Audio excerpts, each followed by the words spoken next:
come, let us share in that with them.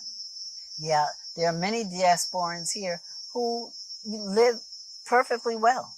They haven't all understood the culture. And like you said, coming here with a Western mindset can ruin it for you. In the first place, imagine if you own land here. Imagine if you own the car made by black people. Imagine if you use phones made by black people. Imagine if you wore clothes made by black people. Kwaminat TV, promoting African businesses home and abroad. Kwaminat TV, the best and the full way to sell your brand to the world. Kwaminat TV, promoting African business. Welcome to Kwaminat TV again. Today too, I'm here at Equiapim Mampong at Dr. Kambon's house. Nana Kwame, Dr. Kambon. Nana is one of the kings in Equiapim Mampong, and at the same time, he is a man that if you want to buy a land around this area, they are the people who can help you easily because they have a repatriation to Ghana. A lot of people are asking me on my platform that, hey, Kwame, I want to buy a land, and who can you help me to buy a land? A lot of people are saying that, Kwame, I want to buy a land. Can you help me to buy a land? And then Kwame is also one of the main people who can help you to get the land around this area. Ebure, Equiapim Mampong, around this area is one of the beautiful places. When you live here, you live like a Garden of Eden because everything is nice. The weather is beautiful. So today I'm going to talk to him. So come with me and let's go and meet Nana Kwame and also the mother. She also called Nana Efia. The rest, she will introduce herself to you. So come with me. And I said, as you enter, you see Kantanka cars. They only use Ghana cars. So when it comes here, support our own. This is one of the cars. Kantanka car, a beautiful car that you can ever get. This car, if you have this car,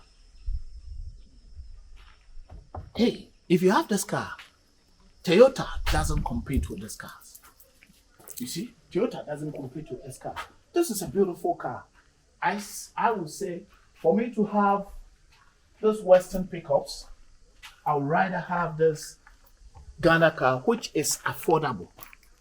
It's extreme affordable. Guys over there, when you are coming to Ghana, don't buy these used cars and bring it to Ghana. Come and get brand new cars. The price of this brand new car is basically the same thing like the used car that you are buying from over there. Look at this car, so beautiful. If you have this car, which is Kantanka K71, when you have this car, it's beautiful, it's nice. The price on this car, I don't want to say anything because about the price, but I'm telling you, it's very affordable. This car is very affordable, it's beautiful inside. So come to Ghana, come to Africa, and let's promote African businesses together.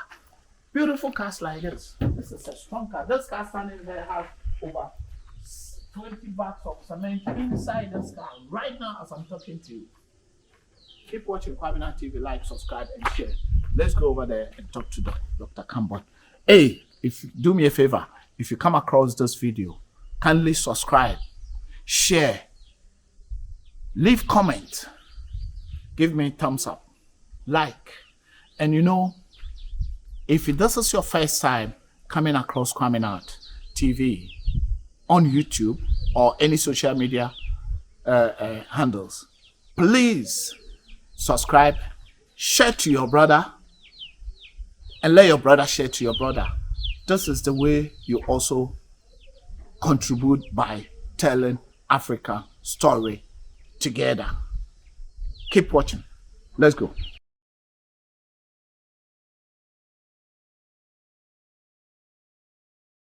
Welcome to Kwaminat TV again. Today too, I'm here with Nana Kwame and the mother, But then, before I will say anything, keep watching Kwaminat TV, like, subscribe, and share.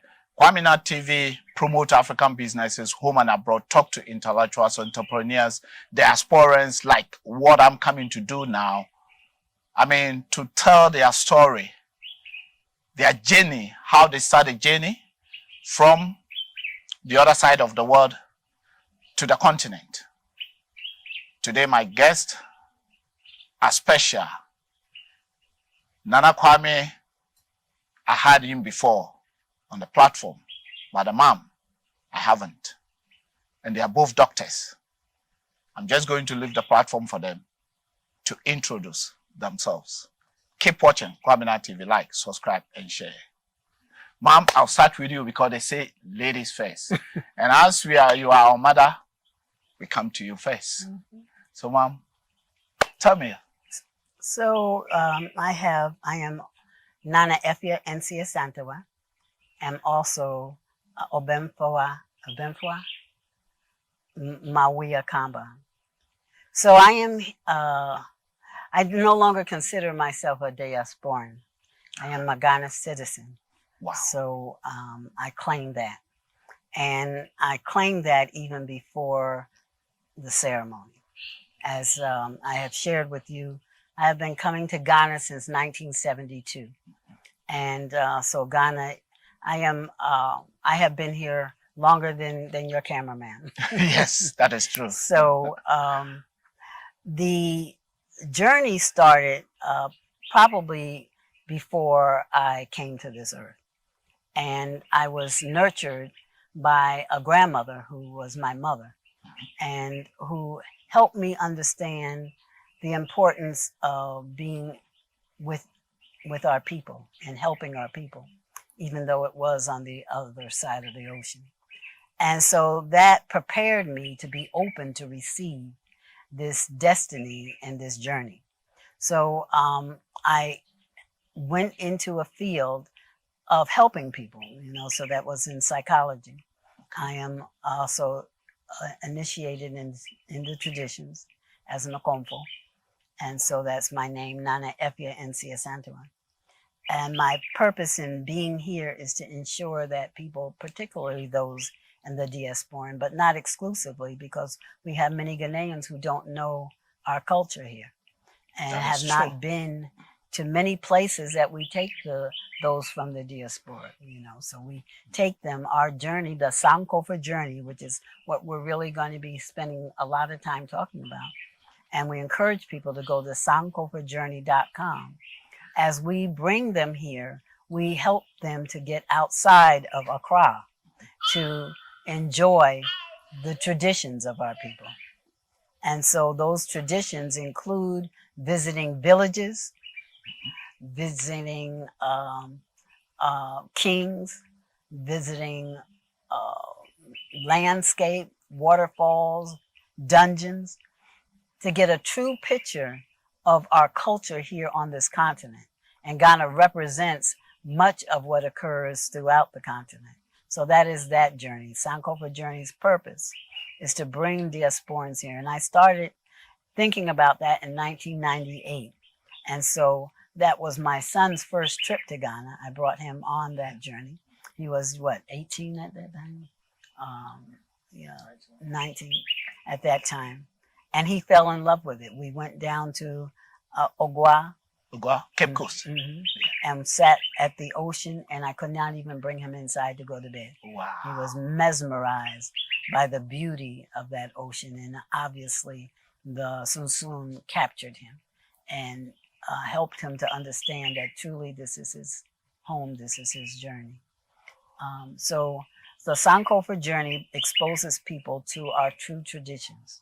We're going to come to it. We're going to talk much about Sankofa Journey today. But then, those who don't know Nana Kwame is one of the kings. I say kings because as he let me know that there's no chiefs. It's all the kings. But we just don't know. So that's why we say chiefs. As one of the kings in Ekwapim, before I will say anything, I have to go down and say, Nana, Michiawu. Good. So that is the traditional way of greeting our kings and queens in Africa and also especially in Ghana. Nana, people who don't know you, for me, I know you, but you know, the audience don't know you. So before then, when they say Nana Kwame, who are you? So Nana Kwame Pepe Dati, I'll decline that's my store name as Bamo Hene Chidom Hene here, Equapian Mampon. And then also I'm Obimfo Obadele Kamban. I'm an associate professor at the Institute of African Studies at University of Ghana. But more so, I'm the founder of Abibitumi. You're now at Abibitumi headquarters. This is Abibitumi headquarters over behind us in the distance. And Abibitumi is a place where we're able to discuss Black power. We're able to have a social education, social edutainment, type of experience. So, for me, I decided that I don't want to be supporting the enemies of Black people. That's the owners of Facebook and WhatsApp and Instagram and TikTok and so forth, that we need to create our own. Now, it's one thing to say that we should create our own. It's a different thing to actually create our own. So since 2006, we've had the online presence, but now we've gone from digital idea to physical institution. So this is an institution, and I'm glad to have you here today.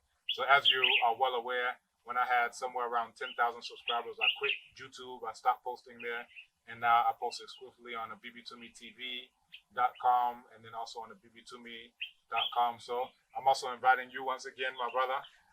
Thank you. Yeah. To join the Black Ring. I will join it. That's right. Yeah, I think I checked it yesterday with my. I think I have the app, but it's just to sign in. I was having a bit of difficulty, but definitely it's going to be. We'll get it. We'll get into it, and I mean, we'll also start. Cameraman, not to step on my garlic over there. Cameraman, just look. That is. Hey.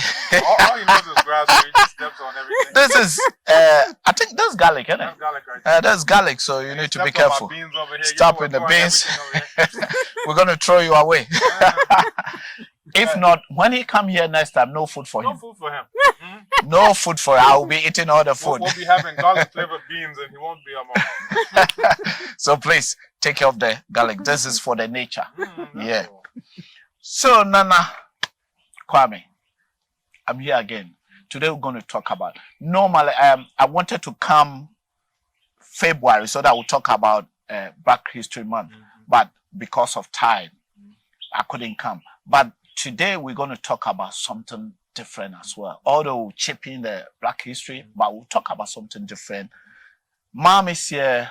How Mom had an idea to come, as she has said a bit, and what exactly she's doing for this Sankofa thing that is coming. Because a lot of people, even I have no idea. I know that they say Sankofa, but exactly what the Sankofa is doing to help people here, I have no idea. It's new to me. So you're going to explain a bit to the people to know why Sankofa, because there's a lot of people who want to come back home, not only in America, Caribbean, the English, Germans. There's a lot of Black people all over, or African descendants all over, want to go over the world. They want to come back home. I'm sure a lot of people want to come back home, but how to come and where to come, it's another story. Even some want to invest. How to come, how to invest is another story. And that is why we have you here today. So tell us much about it. You know me, I don't ask much questions. I just give you the platform for you to share your story and whatever you know to the people. So my interest and what I'm really about is, as Nana said, back in 1998, I came and it changed my entire life trajectory to the point where you see me here living in Ghana, buying land, building a house, raising a family, brought my parents here. All of us have Ghanaian citizenship. So all of that came from that initial visit in 1998. So, they say, That's true. No one knows the beginning of a great man. Yeah. So, as I sit here as Bamohene Chidomhene, that this is a traditional title. Now, most people, they come here, they get in Koswahene, which is development, quote unquote, chief, as they like to say. And sometimes that's just a cash grab. Okay, we'll make it. But this is actually a substantive one that can be passed down, into generations. Into generation, yeah. Very good. So, as I sit here, that Sankofa journey, I feel like it is something like what our ancestors would have wanted us to experience our homeland to be. Because when we think about those who are in the hulls of the ships, they made a convicted decision that they are not going to die. Yeah. So many died, but they knew that my descendants must live, my descendants must be alive. And we curate the Sankofa journey in such a way that this is what we envision our ancestors would like for us to do when we reconnect. Now, some people come here, they, party, they drink, they smoke, they do whatever, and then they go back. And they go back. It's like, did you come to Ghana? It's like that's what you were doing in your city. Now you come here, you do the same thing. But, for us, it's really a spiritual experience. Like we just had some who came and they were adopted into a family here at Ekwapim Mampong where they received their indigenous names that tie them into the family. So anytime that they come here, they can now come to their family house and meet the people who they've now made a connection with. So this is what we talk about when we say it's more of a deep spiritual experience than, you're going to go and see sites. Now, we do have components where people are interested in buying land, and that's through repatriateToGhana.com. So the first one is Sankofa Journey. Now, the Sankofa Journey this year will take place from June 29th through July 12th. And with that, we have people from all throughout, Black people exclusively, from all throughout the world who are coming to Ghana so that they can experience things like the waterfalls. They can see the sights. They can, like I said, have a deep spiritual experience of re-engagement where they come back through the door of return. And then they meet those of us who have gotten citizenship and now are assisting others in getting Ghanaian citizenship, those who are working on the policies. So we also expose them to businesses, to investment opportunities. So we'll take them to see those who are building entire communities here in Ghana. We'll take them, to see how it is when they're going to the market. We'll take them to the Nsuman Kwahine. So every year we go to the Nsuman Kwahine. This is the spiritual head of the Asante people. Okay. And they'll do an akom for us, especially for us, where, all the akom are called from throughout the Asante region. So these are just a few tidbits. This year we're looking to go to the north once again. So in the past we went to Tamale, we went to Paga, so that they're not only restricted to the south, because most people they come on quote unquote tours. But again, this is the Sankofa journey. It's not just a tour. It's a curated experience so that once again the descendants can experience as the ancestors would have wanted them to experience. They can come and touch the soil. They can come and feel what it is. They can come and taste the taste. We talk about the Ghanaian. We talk about the mangoes. I just had a mango, inside. These are the things that, you have to just viscerally taste. You just have to experience. These are the things that you have to see. There are sounds that you have to hear when the drum connects to your heartbeat and you realize that you are truly home. That these are things that you can't just tell someone about. Like some people know me online, like I can give a lecture, I can tell people information, but there are certain things that you just have to experience. And the Sankofa journey is my mother and myself curating just such an experience just for you. And it's not like a cookie cutter thing. So from one year to the next, it's never the exact same thing. So even we have people who've come 1 year to the next year and they're seeing different things. They're hearing different things. They are getting, views of the sunset. They're getting views, of the ocean on the beach. We'll have a session where we'll pour libation. It's just so many things that we do. And, it's not just, a serious thing, but also we have fun. You see what I'm saying? That's you true. interact with the people. You learn to speak the language. Y'all are laughing back and forth. You're trying to chit-chat. You're doing these things. So, that's another component because I teach, Chi at the University of Ghana. That was always my goal, to learn it well enough to be able to teach at the university level. So as people come, we also make that part of the experience, and it's quite a unique experience because how many tour guides, who are going to, come from New York or DC or whatever, how many of them actually know the language well? Or the culture. Or even if they know the language, how many of them have those types of connections where you can go in and meet the Nsuman Kwahine, where you can go in and meet the Kintehene, you can go in and meet these people and truly have a life-changing, transformative experience. And I'm not speaking, abstractly. When I talk about life-changing, you see where I live. Yeah. You see where I am. Of course. Yeah. You see where my children are. We're going to talk you about see where it. my parents are. Yeah. This is transformative, and me, myself, I'm living proof of those transformations.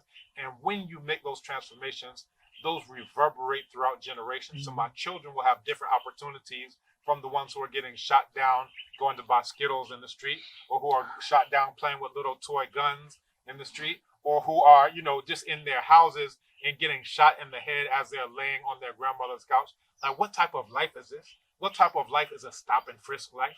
What type of life is this when at any point in time on a whim the police can yank you up and then you don't see the rest of your family for 10 years? What type of life is that where just on a whim, just on a word, they can do anything that they so choose, even to the point of like a Sandra Bland where they'll lynch you and then say you hung yourself in the prison cell? Or, they'll choke you for, oh, we saw you had cigarettes and now you can't breathe. Like, what type of life is that? But once you come here to Ghana, you feel, and the metaphor I always give is like, I went to Addis Ababa in Ethiopia, and it's so high elevation that the air is very thin, you can barely breathe. But when you come back to Ghana, it's at sea level, right? You're at Kotoka International Airport. Kotoka International. You actually feel like a rush of oxygen. And I feel like that rush of oxygen is the equivalent of when all of the stress goes off of you. And the stress that you don't even realize that you have until you come here.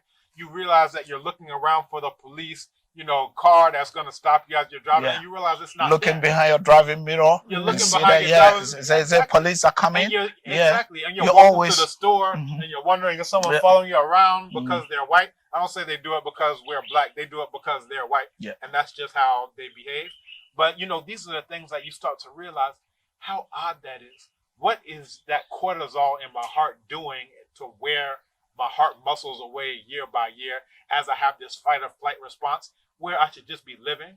And I had one friend who repatriated, and he said, this is what it must feel like to be a white man in America.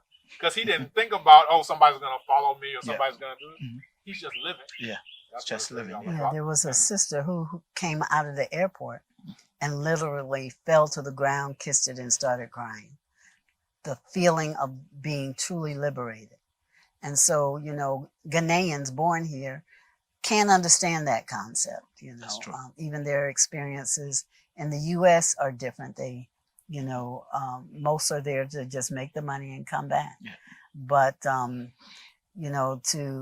be in a place where you're hated just because you're black, just because they're white, and that has been there. And, it exists here too when they come, but our people here don't know that the intent is to rob us of life and land. So, our experience here is to make sure people get a freeing experience, a stress-freeing experience, but also to inhale the freedom that exists here. So yes, we have some issues with our police, but it's not the same. Ours are about money, and that has to change because now they're stepping up. Oh, yeah, that's true. Yeah, what do you call it? The anti-corruption. Yeah. The anti-corruption. Yeah, that's true. Yeah. They're putting pressure on those types of things. So it's not funny to us to have to interact with police on that way. And now that they're doing other things, that are probably more problematic, it needs to stop, So, but back to the Sankofa Journey. Yes. I want to talk about, so we don't miss the opportunity to talk about the Abibitumi conference, which is a part of the Sankofa. It's in itself a conference. Let me get it clear because the people out there want to know that the Sankofa Journey and the Abibitumi.com is two different organizations. Right. Let me put it in this way. So except that the blood runs through. You can think about it as a puzzle. Right. So each one is a piece. So the Sankofa Journey is for, let's say, those who want to experience the continent for 1 week, 2 weeks. And go. Yeah, exactly. Okay. And it tends to be oftentimes their first experience. And even those who've been here before, they say this is entirely different from anything I've ever had before. So that's for people to experience, to go around Ghana, to meet people, to learn the language, to eat the foods, to have that deep immersion, that rich experience that you can't get anywhere else. That's the Sankofa Journey. And Abibitumi was originally founded so that people can learn the indigenous languages. So when we talk about social education, you have people who are on there who are learning P, who are learning Yoruba who are learning Wolof, who are learning Medu Necha, what they call hieroglyphs, Yeah. and so many more. So that is another type of, or let me say another side of the education. One is experiential education. The other one is in terms of the language, so they can get deeper into that. That is But Abibitumi. Abibitumi. Abibitumi. Okay, yeah. Abibitumi. Yeah, Abibitumi. Yeah, Abibitumi. So when we say Abibitumi, the whole thing is Black power, right? So when I was, I want to say around 18 years old or so, Nana Khalid Muhammad, he was speaking at the bookstore, Blacknificent Books in Baynou Cultural Center that my parents had in Raleigh, North Carolina. And after his talk, I was saying what he's saying is very powerful, but how come anytime we talk about Black power, we have to do it in white languages? Yeah. And I just had the idea that, we should be able to discuss our matters, our issues, whether that's economic, whether that's political, whether that's health, all the different areas of human activity in our own languages, as opposed to when we talk about Pan-Africanism, it's in English. It's in English, or yeah. French. Or when we talk about what we need to do as Black people, how we have to have power, all of those things are in the languages of our enemies, which in and of itself is a contradiction. It subverts the power of Black people. So Abibitumi was so that we can use our own languages to discuss how we get power, how we pursue power, how we build power in all these different areas. So this year's Black Power Conference is actually the culmination of the Sankofa Journey. That's why I said it's like puzzle pieces. Okay. So during the Sankofa Journey, as people are first getting a chance to experience the continent as their ancestors intended it, they will also have a chance to come to a conference where we have so many speakers who, have been confirmed. We have, as a matter of fact, if you go to the site, it's abibitumi.com/conference. And on there, you'll get all the details. And essentially, we'll be dealing with military power. We'll be dealing with economic power. We'll be dealing with industrial power, spiritual power, all the different facets, the multifaceted nature of power as Black people. And for a change, we're finally going to have a conference about Black power here in the land of Black people. Usually those types of conferences are held at the Hilton. They're held at the Sheraton, which is like, what kind of Black power are you talking about? So that's power for the enemy. Let me get this straight. That means this conference is going to be held in this land where we are now, in Mampong. Right here at Mampong. Not Rider in Golden Tulip or whatever. Not at Golden Tulip. Actually, that's Lancaster now. Yeah, it's Lancaster. They got an even whiter name. I don't know how you could do that. Yeah. But it's not going to be at these white-owned, Lebanese-owned hotels where we're going to discuss. And, for me, that's always been a frustration. It's like, don't we see the contradiction that we're going to a white hotel to discuss Give them Black the money? problems, and we're giving them the money. So they don't care about whether we talk about it. Yeah, you can say whatever you want. It's like, people get on YouTube. No slight to you. But people will get on YouTube and say, yeah, this is what we need to do. The very fact of you building your own platform is better than 10,000 lectures that our children can watch on YouTube. That's true. Imagine. Yeah. Because what are they going to inherit? No, those who get the inheritance are going to be the Mark Zuckerbergs and the Sundar Pichai, who's the head of Google. They're the ones who get the inheritance, so they don't care. You can say whatever you want. You can let it be radical, Pan-African, African-centered, you name it, because they're the ones who ultimately get the benefit. But for this one, this is a conference where the benefit accrues to us as Black people. We're going to get a chance to actually live what it is that we say that we're about. We'll get a chance to learn about Black people who are doing things like 3D printing, those who are building all types of machines, those who are using our languages. So there's both a conceptual idea, framework part of it, and then there's also the practical professionals. We'll have academic presenters, we'll have professional presenters, people who are actually going to bring the two things together. When people talk about, last century, you had the W.E.B. Du Bois versus Booker T. Washington debate. Yeah.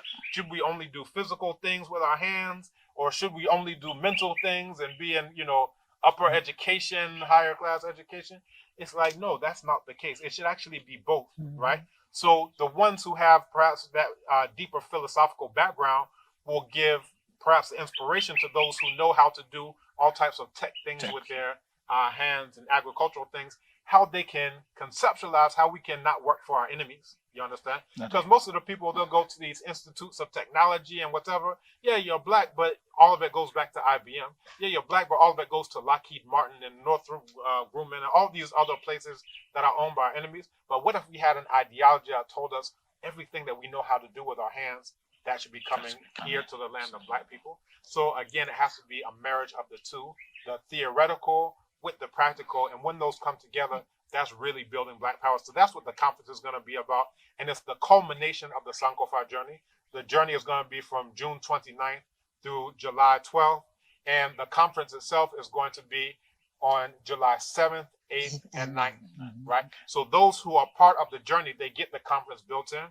Or if you want the conference, you know, as a standalone, that option is still there as well. Sometimes people can't get off for the time that they need for the full Sankofa Journey. But all of that is there. But then the last component of that puzzle is, well, actually not the last, but another component to the puzzle is repatriate to Ghana. So we have Vinny who... We're going to come back on it. I want to go to Mama. Mama, you said you've been here, your first time was 1972, which is I was like 7 years old. Yeah. 1972, when you came first, you fell in love in Ghana. One thing I want to ask, why do you guys decide to come to Ghana? Okay. Kwaminat TV, promoting African business is home and abroad. Kwaminat TV, the best and the full way to sell your brand to the world. Kwaminat TV, promoting African business. Keep watching Kwaminat TV, like, subscribe, and share. And guys, I said, leave comments on this video that we are doing. And also, if you are up there and if you want to come and experience this Sankofa Journey, that the conference and the journey that is going to happen with the Abibitumi conference that are also going to come. If you want to be part of it, it's not too late at all. You can just straight away go check it on www.abibitumi. Abibitumi, you know, I can't even pronounce it well, you see. It is very difficult to pronounce the chi, but it's going to be on the screen. It's going to be on the description as well. So if you want to go and make a search, you just go on the description. I'm going to put all the details there. Don't listen to how I pronounce it. Although I'm a Ghanaian, I speak Twi, but I'm telling you, it's difficult. People don't know. Some of we, the Ghanaians who were even born here, can't even write the Twi because we never learned it in school. Which is another issue. Which is another issue, which we'll talk about it next time. And for Nana Kwame, we have a lot to talk about. If we say we're going to come every day, we'll have a lot to talk about. But let's deal with this conference that coming. And also we'll chip in a bit about Black History Month, because there's something that I want to ask about in... Is it 1909 or 1921? That's something that happened in Black Wall Street. I would just chip in and get a bit of information about it. But I'm with a mom now. Mom, in 1972, you came to Ghana. Why Ghana? Why? Africa is big. So why? Well, again, I was handed a flyer by a very good friend of mine, Opal, who was going to come. And at the last minute, she fell in love with someone and decided not to come. But I was coming. And I was young. And my grandmother at the time, because she knows how I am, didn't even talk about, I didn't even know who else was going. I just knew I was going. Okay. And so by the time I got ready to go, some friends also were coming. And I went on this chartered flight, Continental, with Nana Yawa Parijan Zulu, who had been coming since 1966 or 68, something like that. And he was bringing a group of initiates to Nana Aparabia at Latte, initiates to a shrine. And so I knew nothing about that. I just knew I had to be on this plane. And so I grew up in an integrated community. So I got on this plane with 250 nothing but Black people. Wow. The stewardess, everything. That started it for me. I got such a rush of spirit at that time. And then we got off the plane and some young brothers gathered us up because they want us to see the true Ghana, just like we do for Sankofa Journey. Yeah. They didn't want us to go on tours. They wanted us to see the true Ghana. So they took us up to as far as Bogatanga. And as far as, Sierra Leone, they couldn't go, but Togo, we got Togo and Benin. We were supposed to go to Nigeria, but they had a coup. And so when we came back to Ghana, that love that those people showed us penetrated. And the soil, the fact that people were so natural. You know, you can't imagine. You've been to the U.S.? Yeah, I've been to the U.S. Okay, so you know how artificial people can be, you know, and so none of that existed. We got to the airport, and then the airport was a balcony, you know, where people could come and look. Yeah. And the people were screaming. They wanted to take us home with them, you know, and then Nana Dinizulu and his followers had people came, priests, Komfo came from all over to greet him. And they did libations right there on the tarp. It was a powerful experience. And so that resonated with me. And I wanted to make sure that other people had some of that experience. So in Abibitumi, as he talked about this puzzle, at the end of Sankofa Journey, always we have a business expo kind of thing, because we want the people from the diaspora as well as here to get together for business reasons as well, to be able to exchange. And so this has just expanded beyond what we typically do, because we want people to understand that they are a part of the solution. And so it's not only about knowing where we are right now in terms of what we experience as things we talked about. He talked about what they experienced in the U.S. He said, we know some of that. Some of us know some of that. Some of us have experienced some of that. But what are the solutions to that? And that's what Abibi Fahodie is about. That's Black liberation. You have to be liberated before you can be free. And you start first being free, not only physically, but emotionally. There's so much stress among Black people in the world, but they don't know how to get out. So this is for them. This is for you, our Black people, our brothers, our sisters, our mothers, our fathers, our children, to have an experience that is truly about you. And that's what we want to give. An experience that's truly about you, where you receive the power, understanding what is military power. It's more than guns and weapons. That's true. It is, what is spiritual power? It's more than just pouring libation. That's true. But that's a part of it. What is psychological? How do you get those chains, as This Brother is what I Naeem wanted to Akbar, ask you. how do you get those chains off your mind? I wanted to ask you because I read about just a bit about you and say you're a healer. Mm-hmm. I want you to tell people, because of our time, I will not cut you, but I just want you to tell people about that particular side as well. So that became in many different, it's a whole evolution. It really started, as I said, we don't know what our destiny message was when we got here, but it had to start there. Because I grew up with my grandparents, and my grandmother had her own daycare center. Kwaminat TV, supporting African business is home and abroad. Kwaminat TV, the best and the full way to sell your brand to the world. Kwaminat TV, supporting African business. Keep watching Kwaminat TV, like, subscribe, and share. We are still on it, and Mama, I'm still on you about psychological healing, right? And so it started. Healing, it started with my grandmother, who healed by taking care of children. She wanted to start at the beginning, you know, to make sure that children, you know, when they went to school, etc., you know, received what they needed. So eventually, I went to become a psychologist, which kind of fit. But I had that experience, as I said, in 1972 with Nana Yawapari Dinizulu. And eventually I would be asked by a spirit to join him. And so that began that tradition as we have here.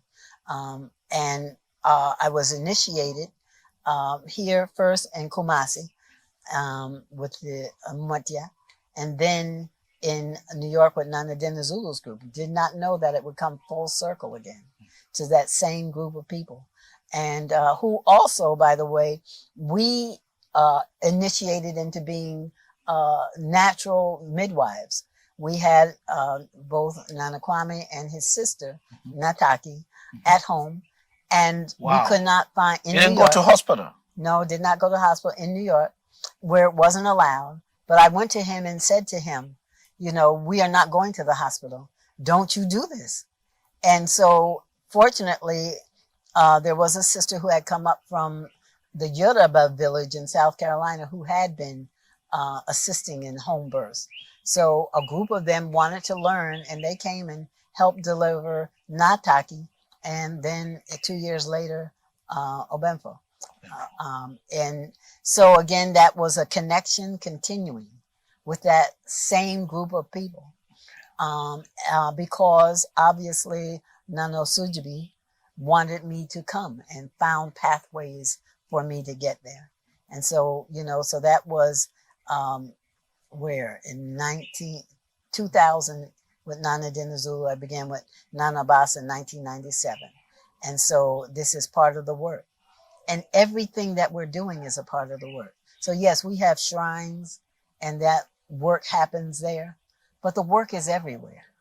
And so we want to help people. So there's a book by Tata Fukiao called Self-Healing Power and Therapy.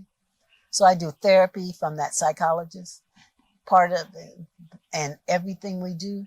But the self-healing, when you know that your spirit is connected to all that there is, that you are not separate from Orade Onyonkopon. From Orade Onyonkopon. Right, that you are connected. That umbilical cord is tied there. And to teach you that will provide you with all what they talk about, the miracles that you need. And so that also is a part of this conference. Not only does the journey help you experience that self-healing power, but the conference is going to help put those pieces together so that, yes, this is a part of the work that will be there too. We will help people understand the traditions that we have had for tens of thousands of years. So basically, the conference is about the healing, business aspect, enjoying, coming, touching the soil, also go round to that's other Sankofa places. Journey. Yeah, they that's will go round. But the conference will culminate with bringing all of that together. So that you understand how all these aspects. So as my husband talks about, we have many selves. A spiritual self, a psychological self, a health self, etc. All of that comes together here, so you understand how you need to raise yourself into one. And so it is about the people pulling themselves together so that we can fight this battle first within and then without, and then also simultaneously. It has to happen for us to be able to be liberated.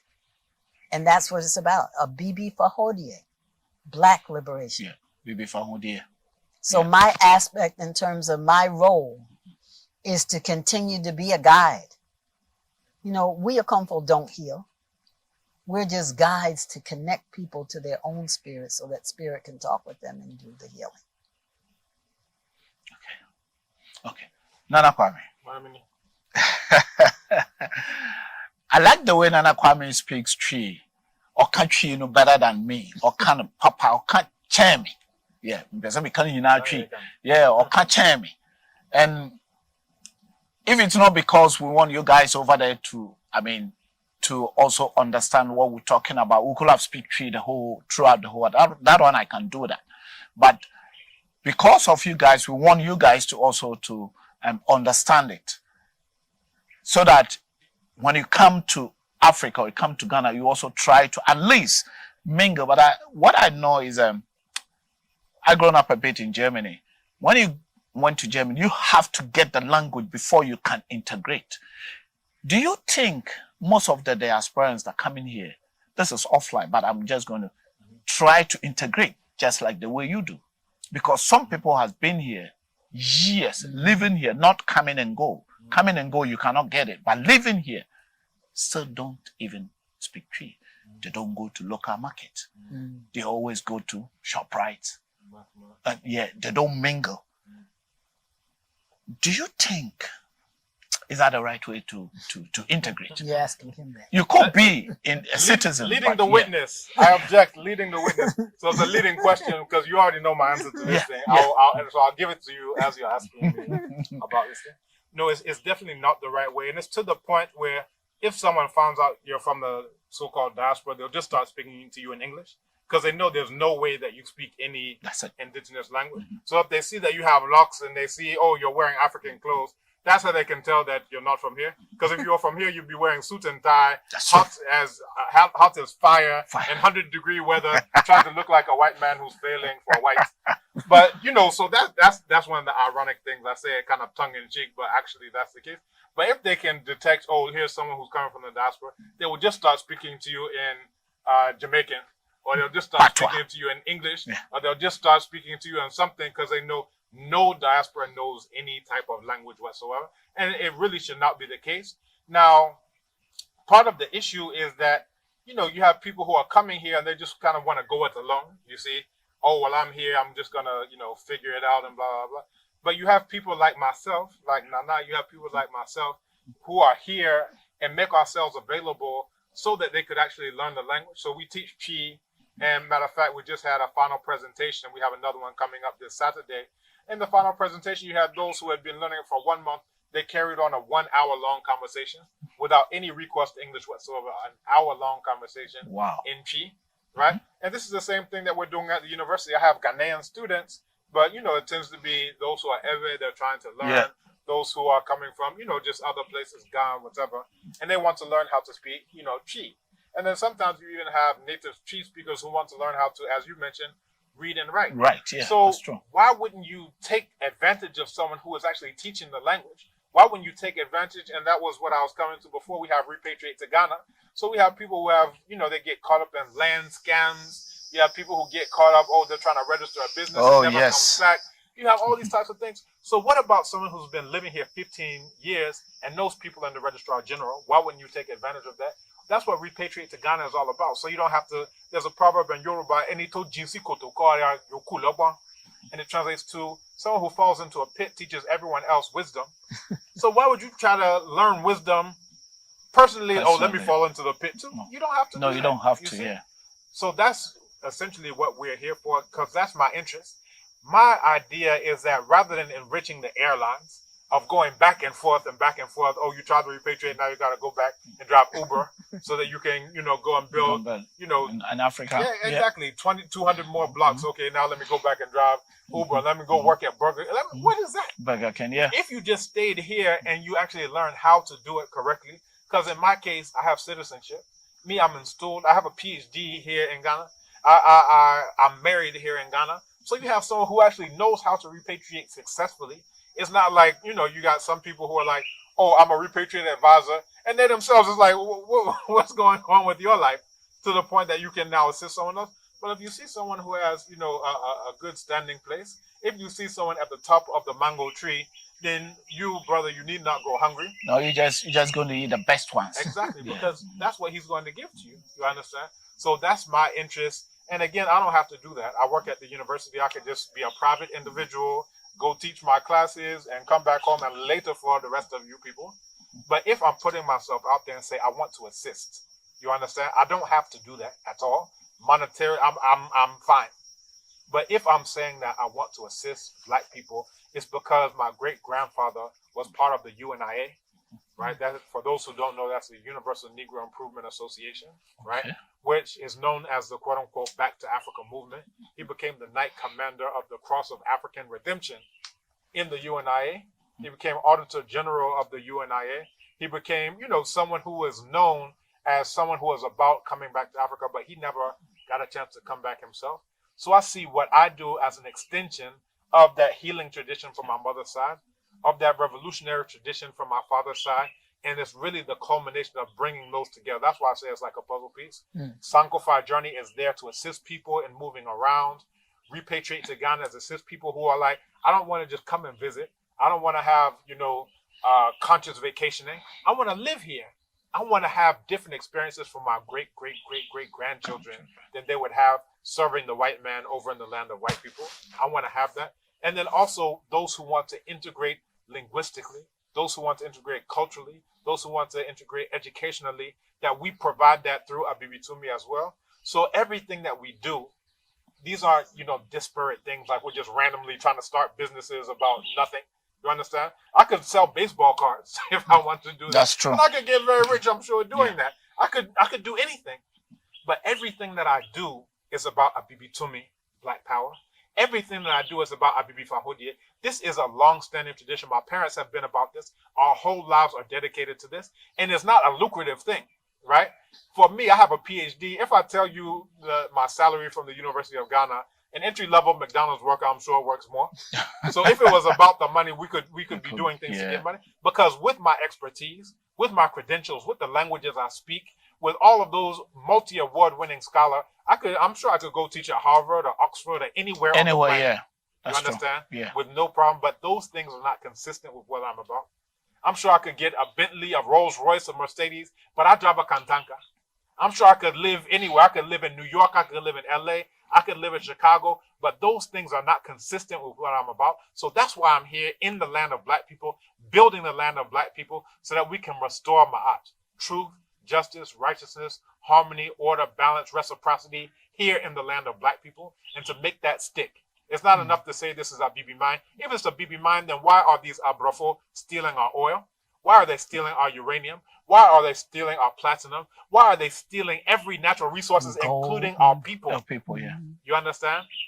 Back in the day and then today, the child trafficking industry is large here on the continent. And now what we having is taking nurses and all those, our intellectuals as doctors and all these so-called Middle Eastern countries, so forth and so on. Is sad. That's before we even deal with crossing the Sahara to go shine shoes in Spain. What is really going on? If we say that this is a Bibi mine, then we have to make it stick how like we used to do back in the day. When we said this is Kemet, which means the same thing as a Bibi mine, land of Black people, we made it stick. We built walls to keep the non-Blacks out of the land of Black people. And anytime they came in, we drove them out, like how we drove out the Hyksos. So why are we saying this is a Bibi mine if we're not building the power to make that stick once again? If it's a Bibi mine, it means no, you can no longer steal our oil. That's Royal Dutch Shell in southeastern Nigeria. This is, you can no longer steal our diamonds. That's De Beers in Sierra Leone and Liberia and everywhere else. Congo. That's all of these. This is Halliburton in the Congo taking the coltan. This is all of these neo-colonial enemies of Black people.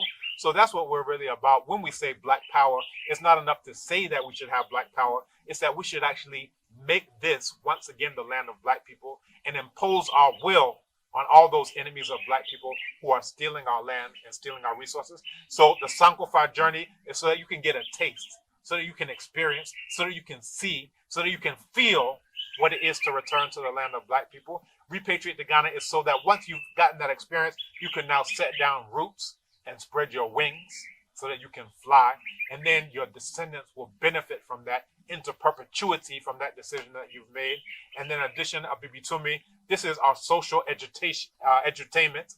I would say it's social education, but it's not, something, I feel that it's also fun for you to start learning about things that you aren't taught about in the public school system or private school system. They call it public school system. Nana, can I cut you short? No problem. There is one thing that is going on right now here in Ghana. I was in is it Afidiasi or something like this? Afidiasi, yeah.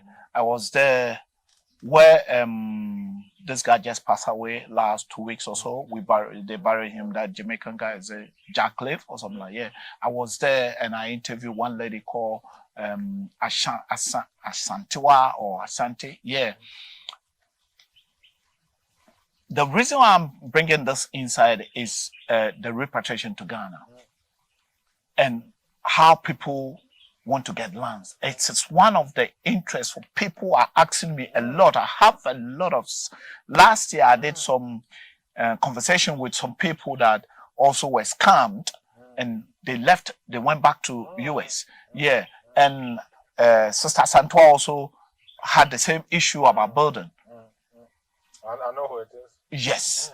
And I spoke with her and brought it. And a lot of people asked me, Kwaminat, I want to buy a land. Can you assist me?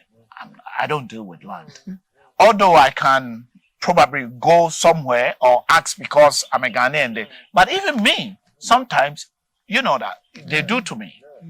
So I remember when I first repatriated, there was someone who worked for Ghana Telecom, and he had built a house on Spintex. He said he bought that land 3 times over because he bought it from one guy. That is true, yeah. And the elder brother came and said, no, he's not the guy, I'm the guy. I'm the guy, yeah. And then the uncle came and said, no, then he's not the guy, I'm the guy. Yeah. They planned that out from the beginning. You understand? Yeah. But go ahead. So that's what I want you to let the people know. If someone, you live in Mampong, and also one thing that I want to chip in, people always want to live in Accra, which is another story that we're going to talk about. But then, if someone wants to buy a land, you being a repatriation, you have organization of repatriating to Ghana, helping people to move back to Ghana, to the continent. If someone wants to buy a land, wherever in Ghana, will you be able, because you know you live in the West, born there, and lived here? Yes. So basically, you know more than me, because I live in Ghana just maybe few months. I won't say years. So you know better than me. Someone watching Kwaminat TV, what will you tell the person who want to buy a land in Ghana? Very good. So because I'm installed as Bamohene Chidomhene, the Ahimfo, these are the traditional rulers here in Mampong. They're always letting me know when, you have the Abusia Penye, who is the head of the land, right? It's not the Ahimfo who sell the land. No, it's the Abusia Penye, who sells the head of land. the family, yeah. That's the head of the family. Thank you very much. So with that, they're always letting me know, matter of fact, about 3 weeks ago, this land on the north side of where we're at right now is available for sale. So we went out there, took photos and so forth. So anytime someone says, I'm looking to sell land, farmland, so forth, then they come and let me know. So this isn't theoretical that, I can assist you. That we have someone who's down on this side of Mampong, Santu Maron. He's always, they say he's the future assemblyman because he's so popular. He drives around making friends, chit-chatting, But we've assisted him in not only buying land, but also getting citizenship. Now he's establishing the water that you just drank is the water from his own business. So he purified the water. He put it in these very nice bottles. But he didn't label it. He's working on the labeling now. So it's a brand new business. Matter of fact. Let me try it again. How do you like it? Fantastic. When I saw it first, I thought you just put a pipe or something like this in. But when I was opening it, I found out it's it's a fantastic. It's fresh and clean. I think you need to work on it. Something like this, we need to promote it. So here you have this bedrock. So when it rains, it goes through and it naturally filters throughout the bedrock and it comes out. But then he still takes it through the process where you have the UV light and so forth. But this is someone who we've been able to assist in getting land. We have another sister, Yeliene Songsora. She got an African name. She got land. She got citizenship as well. So these are I can name real life people. Yeah. We have a sister, another sister, Afia Khalia, also got her land here in Mampong. And that's even before we started it as a formal business. She was in LA. She didn't even have to get here. But as soon as she came down, I said, here are your documents. Enjoy your land. So this is what we're able to do for people. Now, again, I could just be sitting around watching cartoons. But if, I'm serious about being Pan-African, if I'm serious about being African-centered, if I'm serious about being someone who says what I am, then I have to actually walk that talk. So all of these things that I do with the Repatriate to Ghana is to assist people so that they can get the land. And we have so many examples of that. So we have to help our people too, especially in the diaspora. We really know that this exists in the U.S. in particular. There's a self-hatred. And so that we don't trust our own. And so we're still going to try to find someone else. And so we won't, I remember when we bought our land in North Carolina, the brothers who were clearing the land said, no, they won't go do business with the black people, even though they have to go into the back door of the white people because of self-hatred. And so that's an extreme example, but it's internalized. And so our people don't want to pay for things. They want you to do it for free. And so they'll go try to do it themselves and wind up wasting more money than they would have had they gone to someone who had the expertise in the first place. So we have to heal from that self-hatred and trust that, because it's not that there are no issues with this, but they fight the issues that come up. If there are issues with the land or people, trying to scam, they do the work so that you don't have to, And so they follow through until you have your documents, So so I wanted to point that out. It's not just, okay, I know people and they're going to just do it right for me. Yeah, They have to also go through some things, not all the time, but sometimes. But they'll fight the battles for you, and it's not, okay, I'm gonna buy the land and next week I got it. No, Ghana's slow, which they can't do anything about. One thing I always say to my audience that Ghana, things are different. Things work differently. If you bring the Western mentality here, you always try to go back. Right. Systems works different. Right. Even getting to an office, if you see someone sitting there, you need to say uncle or brother. We don't say mister and all those things. People need that kind of education, and relationship before they can get things. And to know what respect is. That's it. You have to speak to people when you see them, and there's a way to go about doing it. And so in Abibitumi, you learn that. Yeah. You learn, when you learn the language, that you have to call the name and say machi in the morning. Yes. You have to ask people how they are. Those, you will see everyone doing that. And when you don't do that, it's disrespect. Okay. People from the diaspora need to know how they disrespect. I'm a born New Yorker. Well, I didn't grow up there, fortunately, but did live there for a period of time. In particular, there's this wall that people put up and expect, I don't know what the expectation is, but it's not one that's warm relationship-wise. So there's an expectation that somebody's going to rip you off all the time. And so you got your guard up all the time. And that kind of guard goes throughout many Black people, Or they're the other extreme. They come here and they expect everything to be okay, and they have one little issue, and they're so disappointed that they have to go back. Just really to that point, my mother mentioned about these types of scenarios that come up. There was actually a family, husband, wife, and they had 2 children. And, they knew that we had repatriated to Ghana, but they were like, they're going to do it themselves. It was really their own, And, trying to be macho or I could figure it out myself.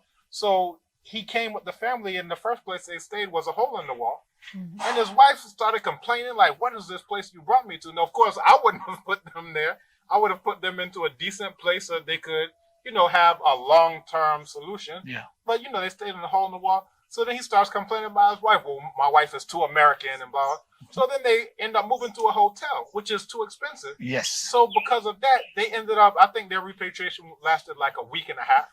And it really just came from somebody who did not have the presence of mind to say, you know what? I don't know what I'm talking. I don't know what I'm doing. Let me try to get assistance from someone who does. And then, it's a case of being what they call penny smart and pound foolish. Yeah. So if you just do a consultation, the consultation will tell you, no, you don't want to be there. This is what you need to do. That's true. You don't want to work with those people. This is who you need to work with. Oh, to do this process, these are the steps.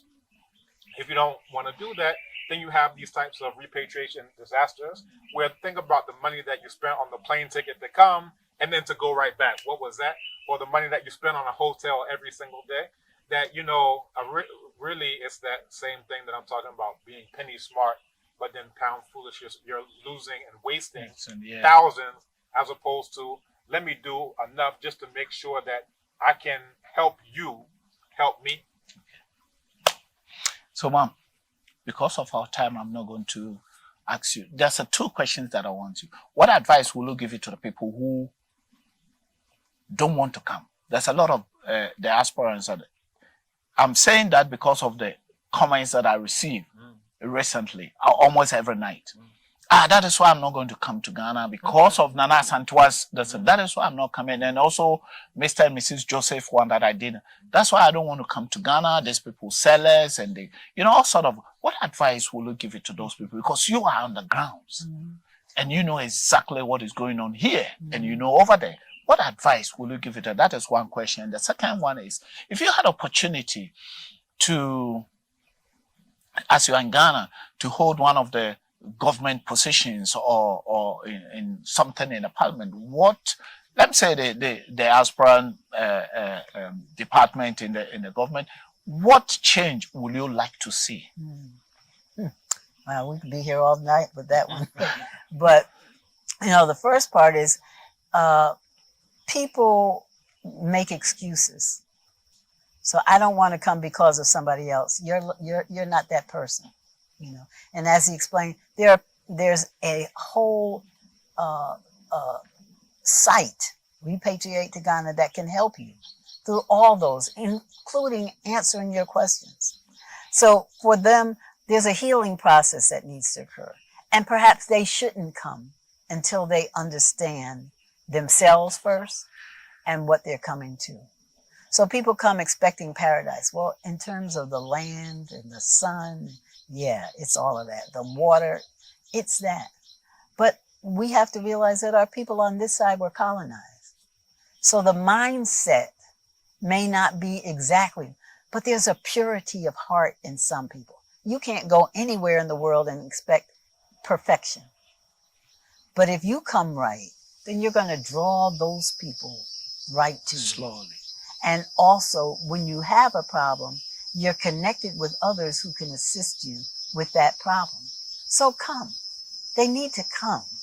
And let us be a part of their repatriation, of their freedom experience, of their liberating experience.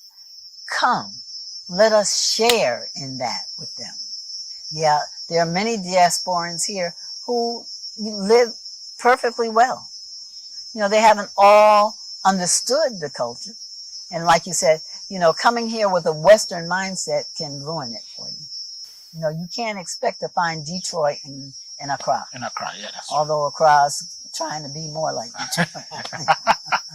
And the second one. So there are those kinds of things too. And those of you who like nature and all, people come outside of Accra. I'm talking about Ghanaian. Yeah. And they say, "Oh, I've never been here before." Oh, that's true. To this natural, healthy environment. So everything that you could possibly look for, you can find here without the stress. So yes, come and let us help you. So that's one aspect. In terms of talking to Parliament, which I would never do, but there are things that we had a tradition, and we've had a tradition for thousands of years. And part of the way our villages and kingdoms are still practicing today reflect that old tradition, that Parliament operates out of the colonist mindset. So when we talk about people not coming from the West, we wearing white wigs, I don't even know if they still do that in Britain anymore. That's true. But we are so caught up in trying to be like someone else that we don't really. So that's where I'd start. If you be yourself, then all those other things will fall into place. So that and education. The colonists did not want you to know who you were. And today you're still practicing the colonized education that they gave you so that the children can't speak their own language, that they know nothing about the continent that they live on or the country they live in. Those would be the main two things I would change. Go back to our traditional way of governance and educate our people according to the ways of our ancestors, starting with the children. Thank you very much. Nana Kwame, there's three things I'm going to ask you. First, the one you have already answered it because of if someone want to repatriate it. Yeah. Second, the Sankofa conference. I want to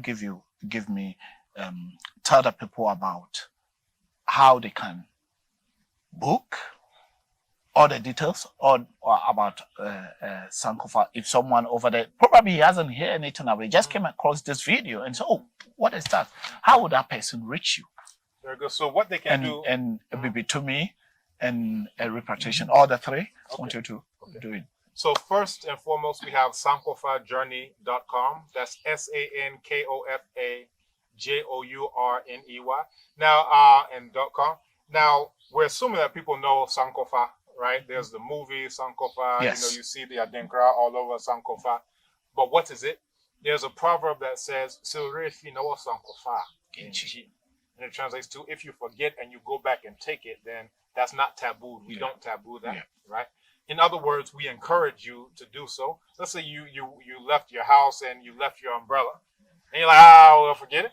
No, it's okay. You see that it's overcast, it may rain. Go back and fetch it, and then you go out, on your way.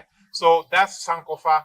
But on a deeper level, it goes into, the traditions, the culture, the knowledge. We have a lot of indigenous knowledge about healing.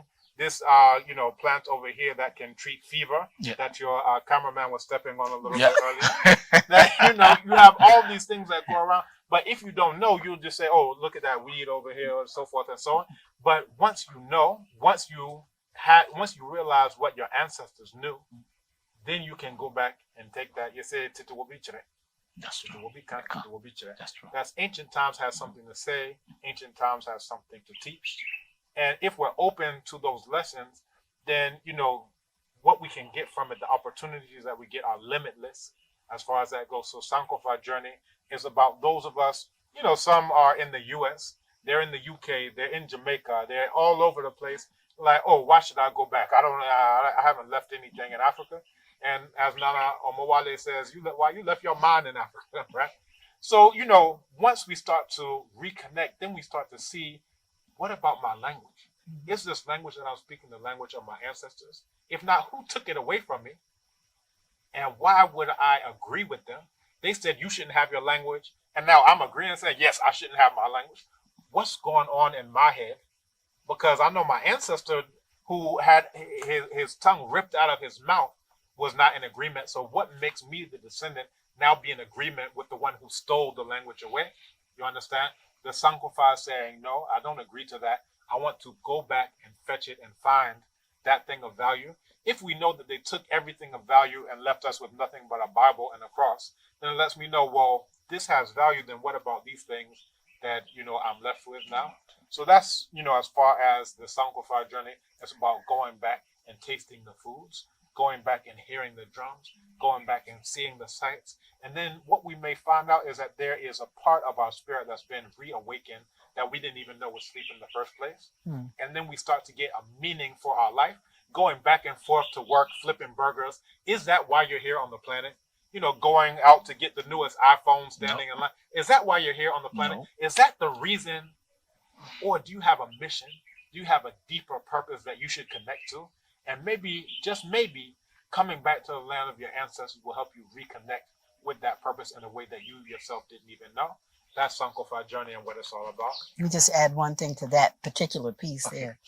That once that occurs for you, once you make that connection, you can't go back. You can't go back. People are afraid of being free because they've never had it. But once you taste freedom, freedom is so sweet. Like a mango that I was eating inside. Yeah. And we have Abibitumi. So Abibitumi is so that you can actually learn in that type of context. So you can download the app. You have Abibitumi.com app in both the App Store and the Play Store. You can download and then see what it's all about. You'll start to see people are posting proverbs in Chi, posting proverbs in Yoruba, posting proverbs in Wolof, posting proverbs in Gullah, posting proverbs in Jamaican. And it's the entire Black world that has come together, thousands and thousands of exclusively Black people in what we call a safe space, right? This isn't one of those integrationist spaces. This isn't one of those anybody can. This is by Black people and for Black people, so we can communicate without the interpreters who are the very enemies who we're fighting against, without depending on their platforms, without, again, people want to talk about being conscious, and they're talking about being conscious on a platform owned by white people. Whatever consciousness you're giving out is subverted by the exact same thing that you're doing of enriching the enemy on their platforms. So that's Abibitumi is an opportunity for you to be in a safe space, an opportunity for you to learn, an opportunity for you to enrich yourself linguistically, culturally, historically, economically, because we have people who are teaching Kiswahili who are based in Kenya. You understand? What are we doing? We're actually creating jobs for people so that now they don't have to go and do the menial jobs and labor that they were doing before. Now they found out that what I know, the indigenous knowledge that I know, can actually be enough to sustain me. And that's what they're doing. So as far as that goes, you know, we also have Repatriate to Ghana, as I mentioned. So we're assisting people. This isn't theoretical. We have people, and when you go to the site, you'll actually see the testimonials page. I would encourage everyone to go to repatriatetogana.com. So let me spell them out. We have sankofajourney.com. I spelled that SANKOFAJOURNEY.com. Abibitumi, ABIBITUMI.com. And the BB translates to black, and the Tumi translates to power.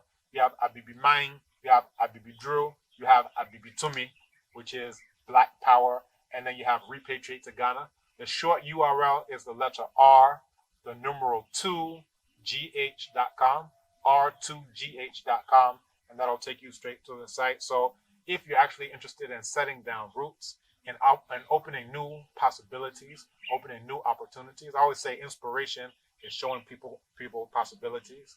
So if you can see what we're doing here, and then you can envision yourself, you can imagine yourself, what if I actually own my own land here in the land of black people? My ancestors came, they were kidnapped, right? They didn't know, not a single one said, oh, I'm volunteering to go get kidnapped and get raped and get killed and lobotomized and sodomized.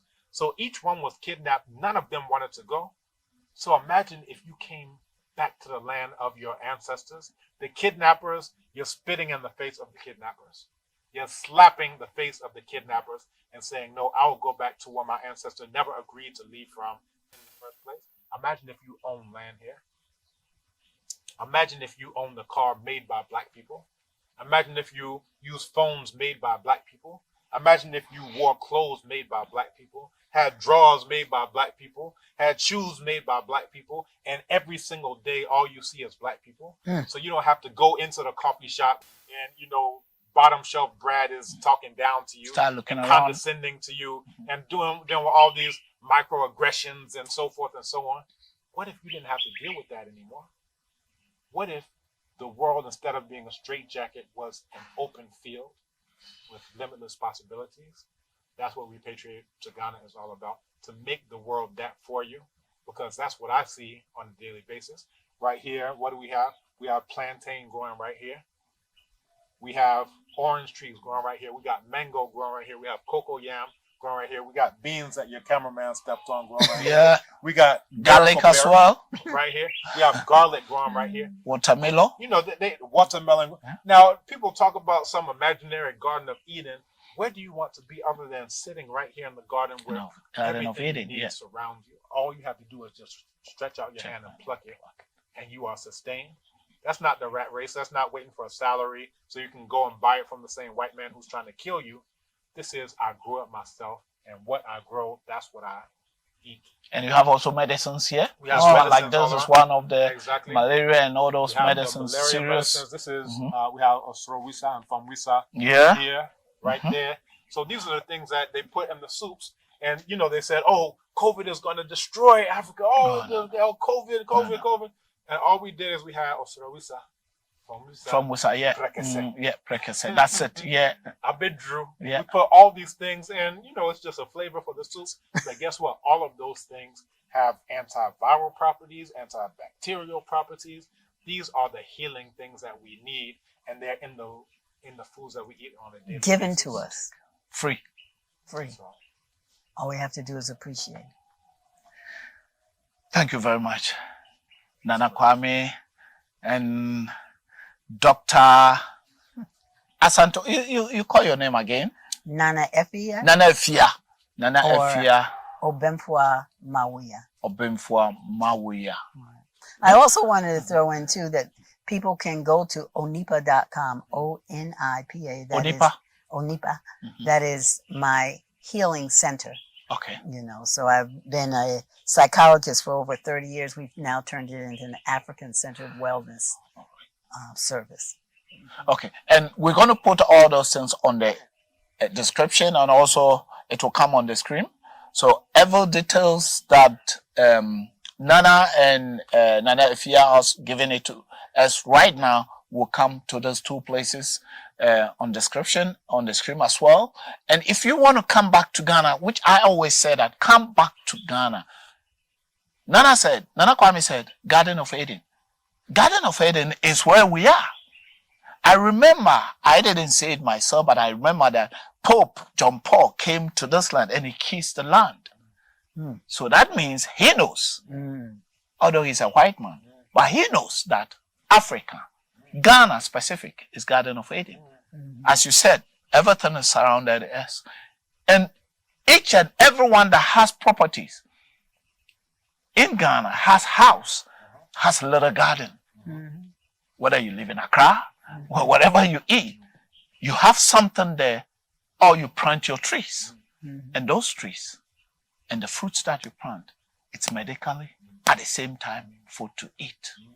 So come to the land, own a land. And the last thing I'll say is, you know, you have people who, as you mentioned, they're like, oh, that's why I'm not coming, because, oh, that didn't go right. So, you know, I always say it's like people are at the, you know, shore, at the beach there in the Atlantic Ocean with binoculars, like, oh, is it perfect yet?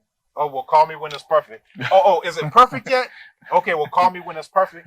Meanwhile, what are they doing but enriching the enemies of black people every single time that they pay their mortgage, every single time they pay their car note? They're building up what is going to imprison their cousins. They are actually financing what's going to buy the bullets that shoot us down in the streets. So every single time we buy a placard to march, they say, oh, go invest in Nikes because they're going to need some shoes to march in. You understand? Yeah, that's go invest in the marker industry because you know they're going to need some signboards to write on. That rather than enriching our enemies, imagine if rather than waiting for it to become perfect, that we were part of it becoming perfect. And that's actually what our mission is. That's so what Abibitumi.com is about, and that's what this conference is about. Right. So we have the Abibitumi conference coming up. We got Sankofa Journey coming up. When you go to Abibitumi, and the time again. So Sankofa Journey is from 29th June up until 12th July.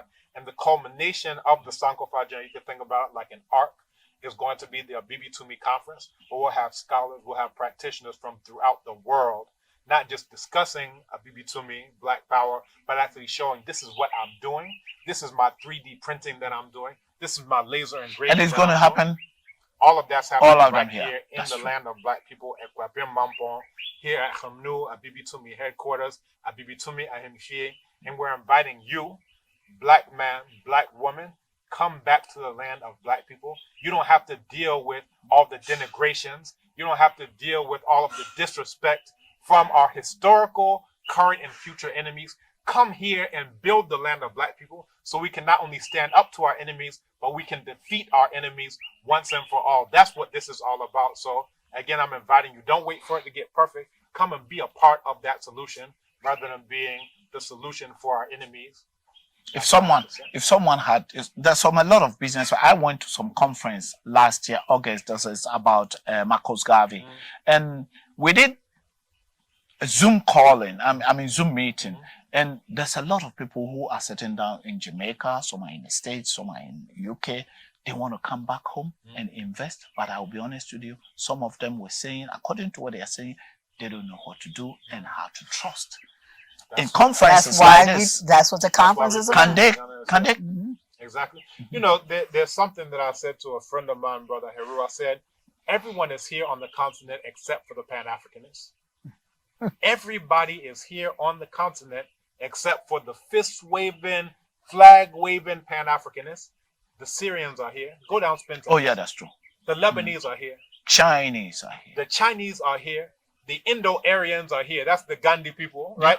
Everybody is here except for the Pan-Africanists. The Indians are here. Yes, what I'm talking. That's the Indo-Aryans. The Gandhi people. The racist, as you want to call. But everybody is here, and they have what? They have Palace Mall. They have these multi-million-dollar superstores, and they are living, laughing all the way to the bank. Meanwhile, all the Pan-Africanists are like, oh, how can it? Well, is it good? Yeah. Oh, it's not good. I gotta wait till it's good. When is it going to be good? When is it time to hop in? When everybody else is doing the backstroke, and meanwhile you're sitting there by the side wondering, oh, is it cool enough? Oh, it's not too cool. Oh, it's too hot. Oh, it's just right. No, I can't go in because it's just right now. We don't want to hear those excuses. Everybody is here in the land of black people, except for the black people who are supposed to come here and build the land of black people to make it actually be the land of black people instead of the land of, Lebanese exploitation, the land of Chinese exploitation. The Koreans are here. The, Japanese are here. everybody is here except for the Pan-Africanists. And we have to ask ourselves, when is that contradiction going to stop?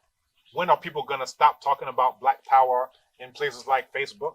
When are people going to stop talking about Pan-Africanism in places like Instagram? When are people going to stop talking about what all Black people need to do on YouTube and actually come to the land of Black people and build the land of Black people?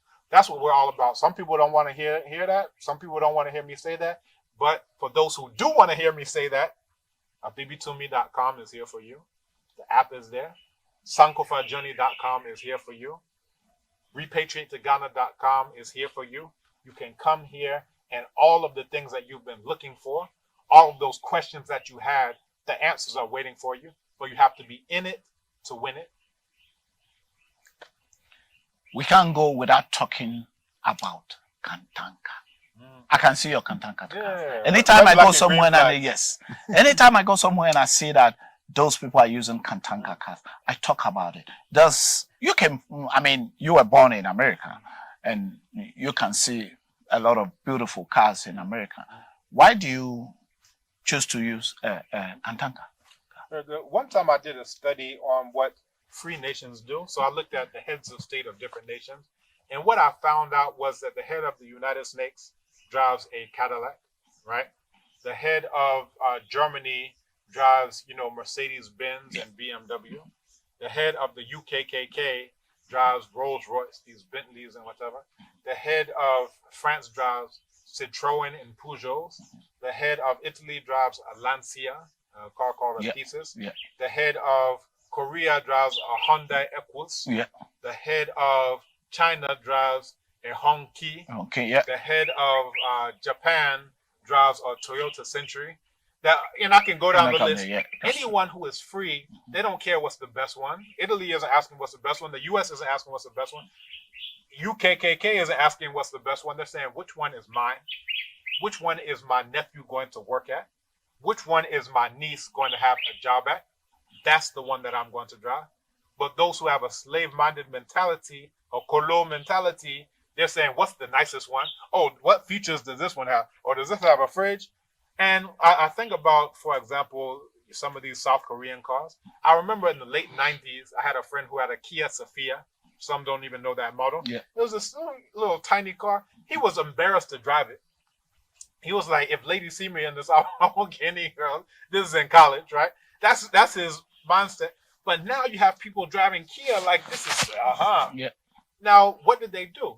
They said at the beginning, Kia wasn't producing anything themselves. They were importing this, importing that. But then they got government subsidies, and then they were told that by this date, you have to have export quality. Same thing, Hyundai. You have to have export quality. Now, a lot of the funds that came from that in the first place were these, so-called beauty shops in the Black community owned by the South Koreans. So when you want to practice self-hatred as part of the self-hatred industry, well, now you're going to perm your hair to make it look like the fur of a dog. Now you're going to bleach your skin so it looks like a shaved pig. Now you're going to look like any type of mammal, any type of animal other than a full human being. That's what you're going to do. Now, what are they going to do? They're going to take all of the money from the ugly shop, the ugly parlor that you're going to, and they're investing it where? In South Korea. So now they got enough money that now they can flip it into the car industry and so forth. So with the Kantanka, at this point in time, they're assembling, but that's what everybody's doing. When you actually do a research in terms of where Ford gets all their parts, it's a patchwork car coming from everywhere on the planet. They got parts coming from Germany. They got parts coming from China. They got parts coming from Japan. The screen is coming from Switzerland. This is coming from there. That is coming from this other places. So that's a patchwork car. All they do is assemble. And I remember growing up, they talked about Detroit as the motor capital of the world. They said this is an assembly plant. All they're doing is assembling the parts that come from everywhere. If you look at, this value, what they call the supply chain has all of these different components. But here in Ghana, people say, oh, it's assembling. I don't want to deal with it. Oh, no, I can't deal with assembly. But what you should do is say, you start off with assembling, and then you say, from this day forward, we're going to make the screws. From this day forward, now we're going to make the bolts. Okay, from this day forward, we're going to do the glass. From this day forward, and that's how all of these car companies got to be where they are. So really one of the major things is protectionism. That's what all these, countries did. They protected their fledgling industries. Meanwhile, here we got government that's giving, factories to Nissan and Volkswagen and so forth. It requires something different. Now, people say, oh, the problem is the leaders. But I say the problem is also the followers. Because if you ask the leaders, do you want a Mercedes-Benz? They say yes. But ask any of the followers, do you want a Mercedes-Benz? 99.9999999 say yes. The only one who doesn't say yes is me. And maybe enough to fill up one hand, and I'll still have extra fingers left over. If you ask, the leaders, do you want an apartment in Dubai? They say yes. You ask the followers, do you want an apartment in Dubai? They also say yes. Why? Because they have the same taste. They have the same desires, the same mentality that was put inside of them to enrich their enemies. So it's not just the leaders, it's also the followers. And why do we see this? Because you get rid of one set of leaders and you elect a new set, and they're doing the exact same things. So what's required are people who despise everything made by our enemies and only want the things that are made by ourselves, and then enforce protectionism, which is what every single country that ever became a quote-unquote developed country, they did it through protectionism. The U.S. did protectionism. Japan did protectionism. You name it, they do protectionism to protect their industries so that they can grow up, and now they can challenge on the global scale. So that's what I have to say. Kantanka, I'm driving it. I got it painted red, black, and green. I got the red, black, and green flags, what they call the Pan-African flag, what they call the Liberation flag, the Abibitumi flag, the Abibitumi flag on top, because this is about by black people, for black people, and that's how we do. Abibitumi, Abibitumi. Thank you very much. Thank you, Nana. Thank you for having you again. And I think we have a lot to talk about, but today we're going to end here. I know if I stop and we continue, you will talk the whole time. So we don't have a problem. So we're going to stop here and meet another day. And there's something that I wanted us to talk about because of our time, about in 1921, the Black Wall Street, things that happened. I think I just came across it on the internet. Whilst I don't know anything about it, and I think you know it. So one day we're going to come. I'm going to come specially at this beautiful place. And Tulsa is not alone, because when you found out what happened in Tulsa, you also found out what happened in Wilmington. You also found out what, happened in Rosewood. You found out what happened in East St. Louis. You found out what happened in Atlanta. You found out what happened in New York. All of these massacres of black people, and we can go down the list. But if you've finally heard out about Tulsa, that's just the tip of the iceberg. You'll find out about all the other things that have been going on. And, we don't have to put up with that. We can build the land of black people to now finally put some fire under those who did that to our ancestors by building the land of black people to be a power militarily, economically, politically, and in all facets of human activity. Thank you very much. Keep watching Kwaminat TV, like, subscribe, and share. And as I said, Kwaminat TV promote African businesses home and abroad.